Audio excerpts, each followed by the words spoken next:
Hello, welcome everybody. Good afternoon. Thank you for joining me today for this workshop, this informational webinar on the Arizona Innovation Challenge. I'll be giving it a minute for everybody to join us. Give it just a minute for all the participants to come on in. But thank you for joining me. Just so you know, we'll have a time for questions and answers at the end of this. So please hold all your questions till the end. And then we can type them in the chat in the Q&A, and I'll be answering those. So just hold those to the end of sort of the presentation I have, and we'll get to those shortly. Got a good amount of people today. Thanks for joining, everybody. This is, again, the Arizona Innovation Challenge informational webinar for 2023. I'll give it just another moment for everybody to tune in, but I'll begin to share my screen. Thank you all for joining us. Good to see some of the names here.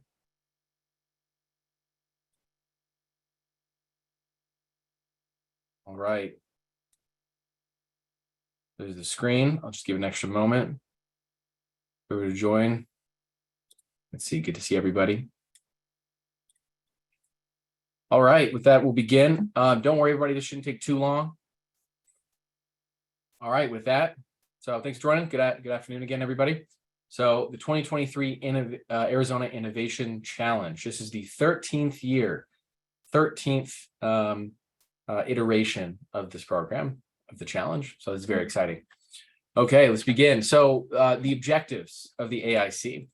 So to be clear, several goals in mind with the AIC. Purely, we want to advance innovative companies that are organizationally, with regards to the market or technology, innovative, and to commercialize them. So I want to identify these companies, these founders, and help develop and promote them, and move companies towards being venture ready.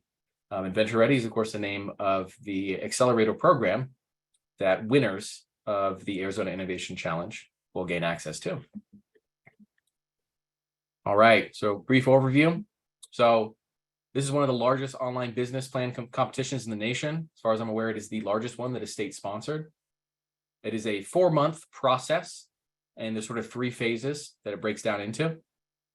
The winners are sort of announced right around December 1st.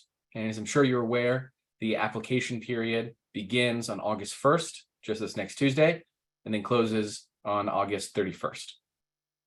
So this program, we award one of the largest U.S. prizes for technology commercialization, around $1.5 million. That is per competition, and currently we hold the competition annually. So that is $150,000 in non-dilutive grant capital to each of the companies who win, with the intention of commercialization and to scale to be ready for institutional funding. That's the idea. All right, so the benefits of the program: if you apply and you have everything together in your application, it is completely filled out, you will at least participate in the first round, in which you will get expert feedback from 6 to 7 panel judges. And so you'll get both quantitative scores and qualitative comments. And this is incredibly helpful as far as learning how others view your business. It's perhaps the most beneficial thing. So I would encourage you to apply regardless, even if you think you're on the bubble, for a couple of things we're going to talk about later. At the very least, if you complete all aspects of the application, you will get this feedback, and it's been tremendously helpful for previous companies. So up to 10 winners for this year, each will receive that $150,000, as I mentioned. Most importantly, money's always nice, but more importantly, they get access to Arizona's flagship accelerator known as Venture Ready. And so the idea is that you'll be paired with an entrepreneur in residence. You'll be several panels, and there'll be a lot of help for each of the companies that are in the Venture Ready Accelerator. The idea is that that program is really what's going to add value to your venture. As well as we're going to be able to promote some other resources and several other things to help your company commercialize and scale. All right, so the process itself, like I mentioned, the application round is this month of August. It will close on the 31st at exactly 5 p.m. So please don't be working until the last minute and send it to me at 11 p.m. that night, but we'll not be checking email then. So please, end of business day on the last day of August. So the first round of the competition, that is a solid month. So that's 4 weeks essentially in September, give or take. And so after that, all the judges will take time to go through all the first round applicants. We typically have around anywhere from, recently, historically, 75 to 200 applicants. So a big range. Those first round applicants will be whittled down to around 25 or so semifinalists. They'll get a new application. They have 2 weeks to fill out, just a little bit more in-depth information. And then you'll give that to us. And then our judges will take 3 weeks to go a little bit more into depth into their company. Let me say about the judges real quick. So we're going to have, 65, 70, 75 volunteer judges. These are former entrepreneurs, former executives, angel investors, subject matter experts, mentors within our community. And so everybody's going to get 6 or 7 judges per company. If you can make it through the semifinalist round, you'll make it to and become a finalist. That's around 15 companies or so. All 15 of those companies, they will pitch in one day at the ACA offices before a panel of some of the most premier experts. And then that panel, that group will select the 10 ultimate winners of the challenge. So the impact of the AIC over this, we've been doing this for 12 years now. This is the 13th, as I mentioned. We've had more than 2,700 applications, 130 AIC awardees. Those companies have raised over $1.6 billion, and that's probably a lowball number, of new capital since winning the challenge. We're aware of at least 21 successful exits. And we like to call, all the AIC winners as sort of a single portfolio.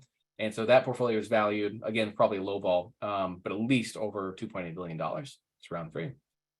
I know $300 million of new capital was just raised over the past past 12 months. So it's been really tremendous for our group in Arizona. All right, so let's talk about the application, what that process looks like a little bit more in depth. So the Innovation Network is what we're going to use to receive your applications. That's on a software called Startup Wind that we use as the hub. Here is the actual page, as hopefully all of you are aware. It has the details about the application process. We're going to look in depth at a couple of these areas and tabs in a little bit. But so that is AZ Commerce, programs, and then Arizona Innovation Challenge. So please open that up and look at that. I encourage you to look at that deeply. So when the link goes live next Tuesday, the registration process is the first thing that you'll do. So it'll look like this. You will register, just like last year, your company and contact info, just a couple of basic questions, key technology of company, address, email, several things like that. But it's pretty short. This is just the first thing. What industry you're in, etc. So you should get an email immediately afterwards. So please check your inbox. It should come within literally 60 seconds. So make sure to check your spam and everything else. Please, if you have an account already on Startup Wind in our Innovation Network, please use the same account email. That'll help reduce a lot of complications and logistics issues in the future. So please use the same account email as previous attempts if you've applied before. So the email will look something like this. So please check your junk folder.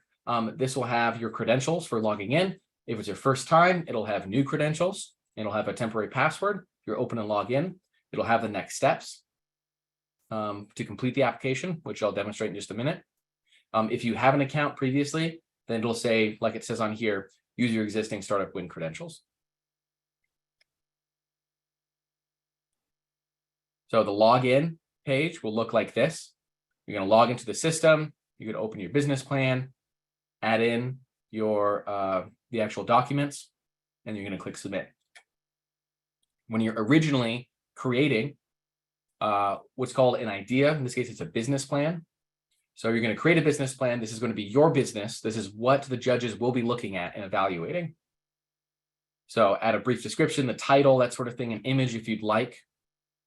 And then I will show you where you're going to upload those application materials. let me share my screen on a different page.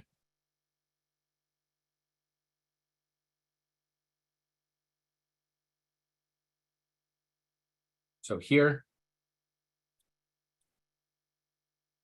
once you create your business plan, the company is going to look like this. So I'm going to use Homer Farms as an example. The great applicant, they just raised some money through a different challenge they just won. So your main business plan is going to be here. Some basic information, company and team info about contacts, and then the proper AIC application is going to be uploaded right here, as well as a financial document. And then here's the general info that you put in during registration. So let me briefly share the AIC first round application. Again, the semifinalist one will be a little bit different and a more in-depth, but we'll look at that later when that's necessary. Don't worry about that yet. First round application, if anybody's done this before, it'll look very similar. There's instructions here. I encourage you, please read all of the instructions. You cannot adjust this page very much. Do not mess with the formatting. Keep this as accurate as possible. Title it accurately as possible. Again, there's lots of applicants. There's lots of judges. We need this to be streamlined. And so it should be as identical as possible. So important to note, please do not mess with these pages. Parts 1 through 6 must fit on these 2 pages. There are 6 portions of this, as mentioned: elevator introduction, market industry analysis, go-to-market plan, technical product description and plan, and economics. So all that would happen is you would remove these sentences and you would add in your answer, and then the risk versus talent narrative, of course. So those 6 sections, you would just have these 2 pages, remove the questions, add your answers. That's all that's necessary. Again, just a statement or 2 statements, 2 sentences. That's all that's necessary. I encourage the elevator introduction to have a little bit more rhetoric to it, of course, because it's the elevator introduction. Otherwise, we're just looking for the data down here, okay?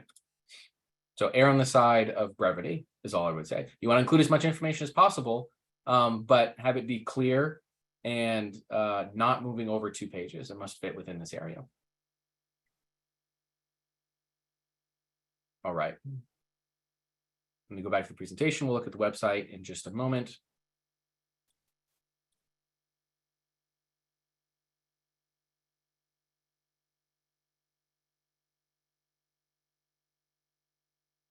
All right, so application and eligibility. So the evaluation criteria you saw in the application, the parts anyways, what you will be judged on are these areas they put down here for convenience sake. These are the areas in the rubric the judge will be scoring you on. The first round judging rubric is available on the website under previous years. I'll demonstrate that in a moment. So you can look at the entire rubric, but these are the areas that we would be judged on. As far as eligibility goes, okay, these are a couple of the areas.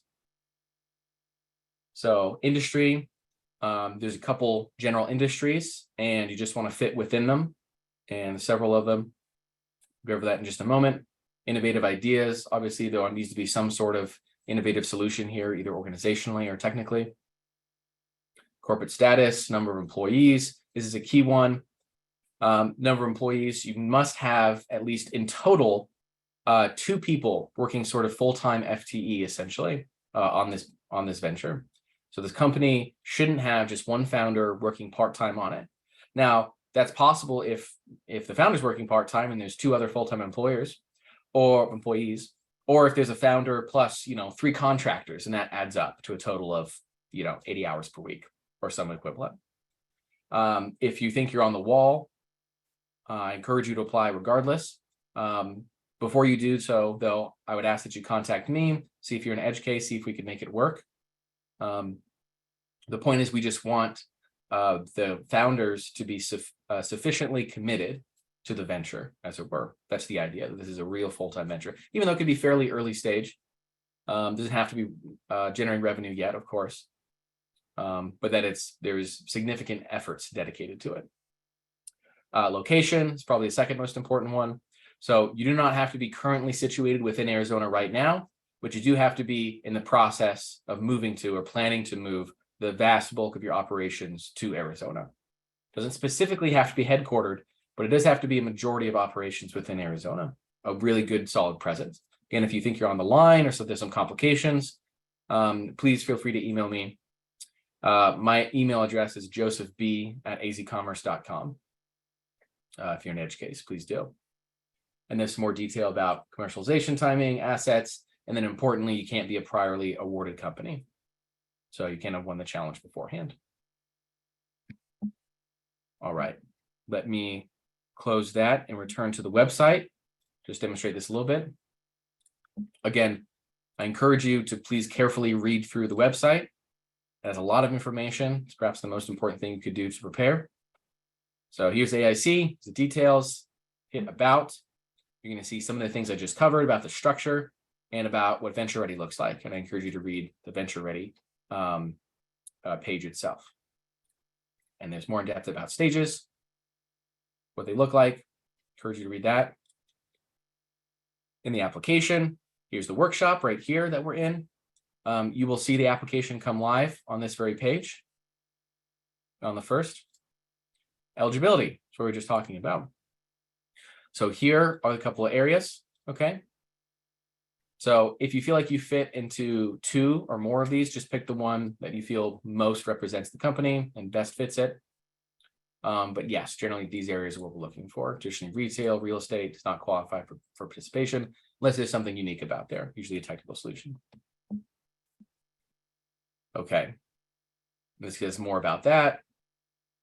This says must be a for-profit corporate entity, etc. Cannot be a sole proprietorship.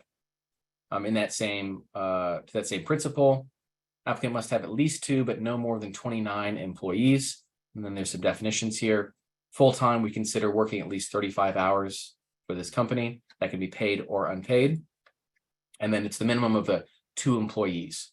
That doesn't include a board. Okay.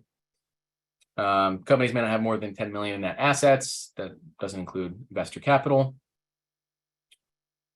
The idea is that if we're able to grant funding to you as a winner, it is very likely you'll be able to begin generating commercial licensing revenue for the company within 12 months, as in at the end of Venture Ready. Really want you to be Venture Ready, as that is the idea of the accelerator. And then, of course, our ultimate discretion. So I encourage you to please read all of that after this. There's more guidelines, just some good essential advice and rules for how the competition proceeds. You can look here for last year's application, as well as the financials template, which let's just look at that for a moment. Give me just a second.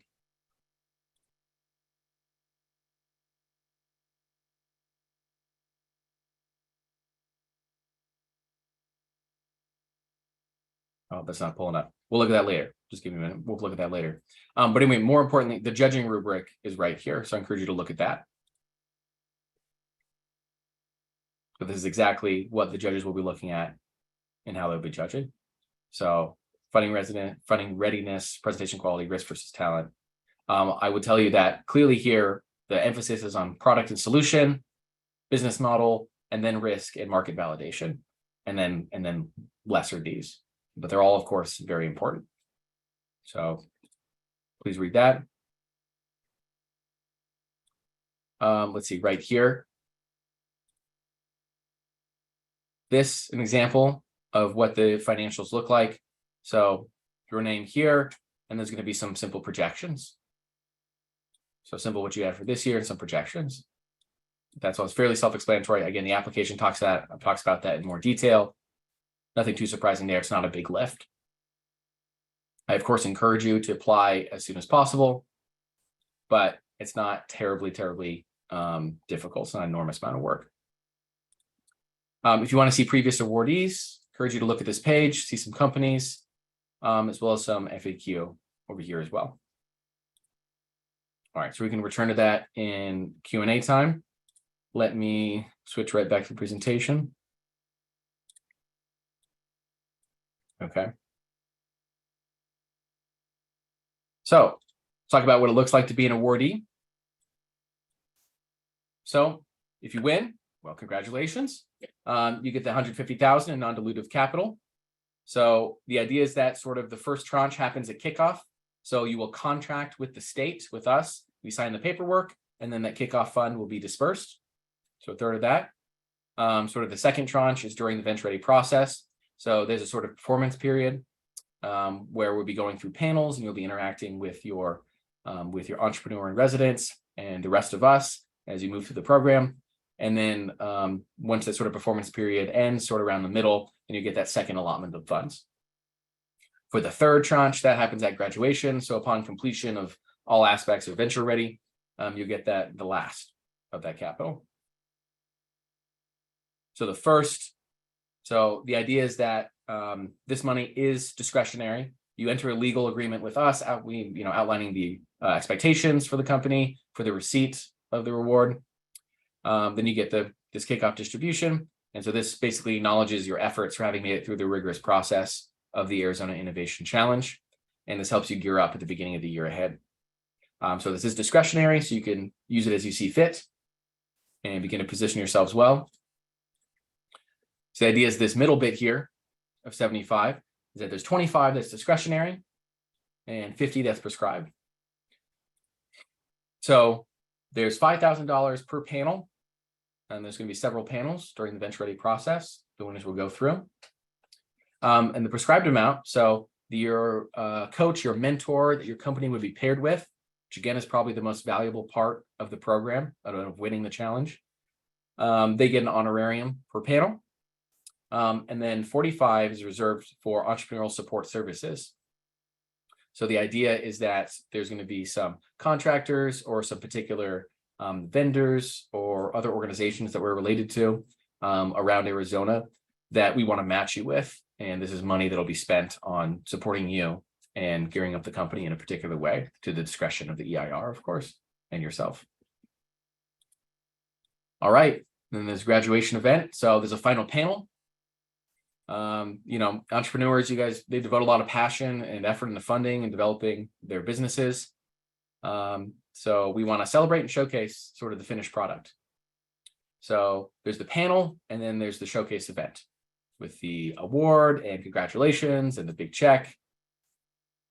The exact logistics of this might change slightly, but the whole idea is that you're going to get this final distribution. It'll be a fun time for everyone. So that's a very brief run through venture ready and sort of the money. Additionally, so of course I mentioned that all applicants are going to get some of the feedback from the judges. So we're committed to still seeing our semifinalists and our finalists become enormous, thriving members within the community. We encourage everybody applies to the AIC several times before they win, typically 2 to 3 to 4 times. That's happened consistently. So we encourage that, and there's multiple opportunities for us to sit with you. You can request some time with me or a judge and see what we can do to help your company and elucidate any feedback that was given you during the AIC process. Okay, with that, let me close and I'll turn to Q&A. We got a couple ready to go already. Let's see. First question. So is the final pitch competition in person? Yes, it is. So venture ready, the final one is in person. Oh, you probably mean the final pitch competition among the finalists. Yes, that one is in person. So that's a single day at the ACA offices, and that'll be in person before a large panel. That'll whittle down that 15 to the 10 official winners, the awardees. Yes, good question. Thank you. Regarding location, can an international startup considering relocation to Arizona apply? Yes, as I mentioned, you definitely can. The whole idea is just that you will be considering relocation to Arizona. You have to be slightly more than considering relocation. You have to be committed to relocate, of course, if you're going to actually win through the process. So, the timeline, we can talk about that if it's a bit on the edge about exactly when you're planning on moving and committing yourself to being situated within the state. Then let's talk about that. Email me. Again, it's at josephb@azcommerce. And there's always some flexibility for what we can do. We want to work with you. But again, this is obviously for Arizona is the idea. Okay, good question though. Evelyn asks, in Startup Wind, is the business plan different than those used by the Virtual Accelerator? Not substantively. No, it's pretty similar. It's the same business plan idea and situation. That, of course, you're just going to be uploading the AIC application and the financial document. Those are the only two parts of the application besides the general contact information and business basics. Semifinalist application will add more, but for the first round, that's essentially it. It'll become clear. I mean, the instructions again make it very clear about what you're supposed to add. So you register for the first time. You complete the business description basics of your company. So just there's some basic description things. And then there's the application and then the financials. It's just those 4 areas. But yes, please complete all of those to be considered for the application or to be considered for the AIC. Many people partially apply and then sort of give up when they realize that they need to write just a couple more words. So I encourage you not to be disqualified on a technicality. All right. Brennan asked if our company will have more than one product or service. Is that okay? It's definitely fine. Nothing necessarily wrong with that. The judges are going to have a diversity of opinions. The idea is that we're looking particularly for one technological or organizational innovation.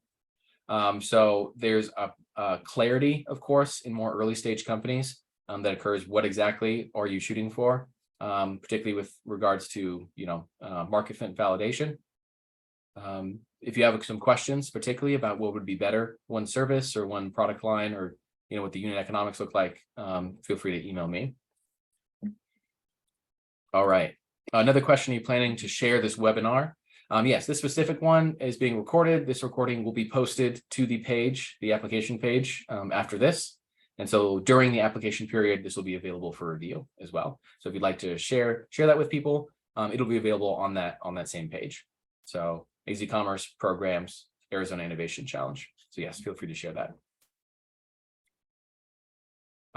Same question. Yes, if you need this, it will be available online. This one, exactly. Frank asks, will an established company with revenue already fit to this program? Well, you don't have more than $10 million in net assets. Yes, you're already generating revenue. That's great. Congratulations. Certainly fit to this program. There's a tremendous mix of companies that make it. Some have high innovation and low revenue. They take a lot longer to commercialize. Some are already immediately commercialized. The idea with Venture Ready is that we're preparing you for real institutional investment. So not just surviving, but thriving at that point. So no, it's certainly not a mark against you. All right, Steve asks, looking back at past winners, how have they typically used the funds they received from the AIC? So like I mentioned, a good amount of that is determined. But as far as the discretionary funding goes, typically it's a small amount of employment. Sometimes, usually they're not ready for that. Sometimes there's sales, when they get closer to graduation. Most often or not, it's just on your primary pipeline of manufacturing or something else. Sometimes you're just getting to an MVP, or sometimes you're just trying to scale up that MVP just a little bit more. So there's a broad diversity of how they use it. Again, the whole idea is that it's meant to be very specific. Once you're in Venture Ready and you're assigned with an EIR, the advice you're going to get is meant to be very, very specific to the company and the stage that it's at. And so it's typically not too much of a typical answer. Always average, but good question. Alex asks, could you define commercially ready to sell the product? Do pilots count? Pilots definitely count. When I was talking about being, commercialization, the idea is that in a year. So when you're applying now, say in 12 to 14 months, is this company absolutely going to be able to, sell your products? That's the idea. That's sort of the bare minimum question, is that generally with some help in a year and a couple months, considering it's just August now, would you be able to be fully commercialized? Not fully, but initially commercialized. That's the idea. So pilots certainly count. Yeah. Drew asks, is there a clawback provision connected to the 50K of original disbursement to the winners? The contract that we have, there's several different areas within that legal language. There are several things you have to abide by to officially get the money and be part of Venture Ready. Essentially, you're just committing to work with us and committing to provide us financials about your follow-on funding afterwards, because we mostly just want to track the company and the success. So you promise to work with us, be fair, and then we just want to see how you grow for 5 years afterwards. So that's the essential principle. But otherwise, more specifics that can wait for when we get closer to the finalist stage. Another question, just to confirm, does the application request a pitch deck, a presentation deck? This application does not require a pitch deck, so there's none necessary and there's no place to put it in now. We're going to tell the judges to ignore any pitch deck that you do upload. You could upload it, but we're not going to ask them to watch that right now. We're not going to ask them to watch a video. For the semi-finalist application, that'll be a little bit different. So there will be the possibility of both a pitch deck and a video, a very, very short one for the semi-finalist application. But do not worry about that right now for this initial first round app. Good question. Thank you. Brennan asks, so if we have two distinct products or services, should we focus on one particularly innovative one for clarity, or show how the two tie together for an ecosystem or infra-type synergy? I would say yes and to both of those. So you should definitely focus on one for clarity, show how the MVP works, how the unit economics of that one could immediately sort of work. You don't have to get immediately into the nitty gritty, but say, hey, this is the main thing. We're convinced that this works very well for these people. In addition, there's this even greater value proposition just slightly down the road with this other product. That'd be the very general way that I phrase that, without knowing more specifically about the product or service. All right. Gil asks, is this meant for startups who already have capital? Those who do not, they work full-time jobs. How does that impact venture ready? Yes. So the idea is that there is proper commitment to the company. Startups usually have at least some capital. There are several who have been purely from, raised from friends and family and themselves, and those can certainly do well. So there's no discrimination there. It really depends on each individual case. There are some founders who, of course, do work full-time in their position, and they work partially full-time or, full-time or part-time on the company. But that only works, again, if they have other employees working for that company. So founders can be as unhealthy as they want with the amount of work that they do. But otherwise, there needs to be at least 2 employees. There needs to be 2 employees worth of full-time work happening for that company. That's just the idea, so that it demonstrates the proper amount of commitment for this, as opposed to just being, a lark. So otherwise, that's the only thing. Nothing else is going to be judged negatively. Again, check the rubric for more of that, or the eligibility for more of that. That'll make that clear. Okay. Another question. If we have an established young venture with full-time employees, but our idea is completely different than what we are doing, do we apply under our current company or like a brand new company because of the new idea? I'm not sure what you mean by your idea is completely different than what we are doing. If you're saying you're about to pivot a little bit and you have a new direction that you're going to go, as always, on any edge cases, I would suggest you apply. There's certainly nothing wrong with that. At worst case scenario, you will get very valuable feedback from several expert serial entrepreneurs. That's the worst case scenario. Otherwise, I would just say in your application, make it very clear that this is what your company is doing. We are focused on this. We're doing this. It's great to add, okay, there's a little bit of extra thing. There's a step 2 that has even more value. But if this is sort of mid pivot, I mean, it's dangerous when it's like completely mid, I would say. A clarity of vision is pretty obvious in the elevator pitch. And so if you need any more, if there's any more specific questions to that, reach out to me so we can see about it more specifically. So that can be very distinct depending on what the idea is exactly. But thank you for that. Okay. The question from Lisa: what if we're still working on our website and it's not yet ready?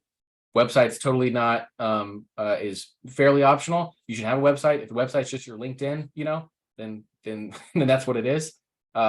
It's not necessary. It's not going to necessarily get you any dings. But there should be a relatively mature, relatively genuine company at this point. So I would encourage, obviously it's a good sign that you have one. It's a good sign that somebody has a pitch deck.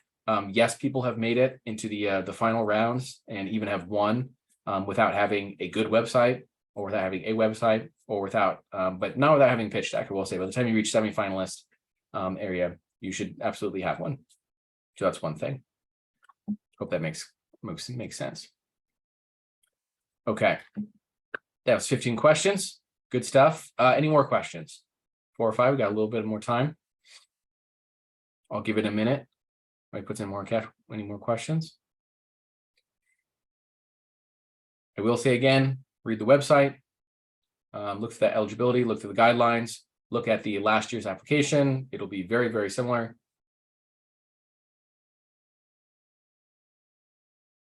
And then again, like I mentioned, this recording will be posted online on the page. And so feel free to refer back to this or share it with a friend who's also a founder.